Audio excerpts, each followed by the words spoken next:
वृंदावन की पावन भूमि, जहाँ हर कण में प्रेम बसा है, हर वृक्ष में माधुर्य झरता है। यह वही भूमि है जहाँ राधा और कृष्ण का दिव्य प्रेम जन्मा था।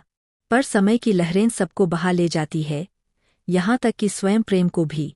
कई वर्षों बीत चुके थे जब कृष्ण द्वारका चले गए थे। राधा अब न तो वही चंचल गोपी थीं, नहीं वही मुस्कान लिए जो कभी मुरली की तान पर झूम उठती थी। वो अब शांत थीं, गंभीर थीं, पर भीतर से कृष्णमय थीं। राधा अब बरसाना छोड़कर एकांत में यमुना तट पर ध्यानमग्न रहती थीं। हर सांझ वे वही करतीं, आंखें बंद कर, मन में बस कृष्ण का नाम। उनका शरीर क्षीण होता जा रहा था, पर आत्मा और भी उज्ज्वल। एक दिन वृंदा देवी उनके पास आईं।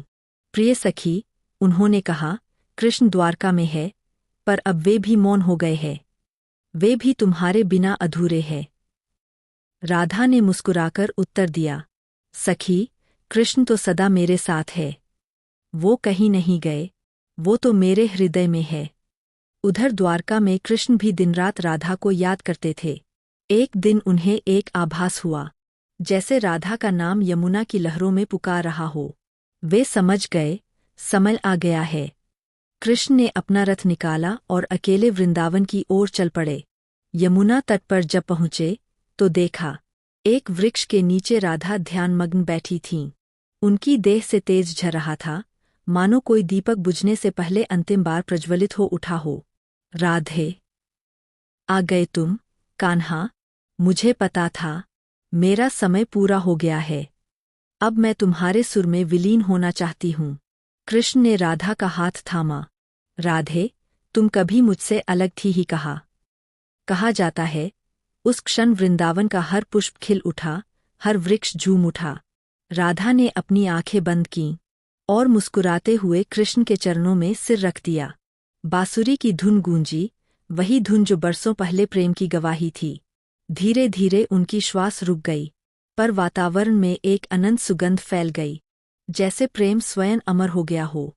कृष्ण ने मौन रहकर राधा के नेत्रों को बंद किया और कहा, अब यह शरीर नहीं, प्रेम ही तुम्हारा रूप है राधे। जहाँ जहाँ प्रेम होगा, वहाँ तुम रहोगी। कृष्ण ने उसी यमुना तट पर राधा के लिए एक दिव्य स्थान बनाया और फिर स्वयं कुछ समय बाद अपने लीलाओं का समापन किया। राधा और कृष्ण का यह प्रेम, जो देह से परे आत्मा तक पहुंचा, आज भी हर भक्त के हृदय में धड़कता है। क्योंकि प्रेम का अंत नहीं होता, वह तो बस राधे कृष्ण बनकर सदा के लिए जीवित रहता है। राधा की मृत्यु कोई अंत नहीं थी, वह तो प्रेम की मुक्ति थी। वो शरीर से नहीं गईं, बल्कि कृष्ण में समा गईं। यही कारण है कि जब भी कोई जय श्री कृष्ण कहता है, तो पहले राधे का नाम आता है।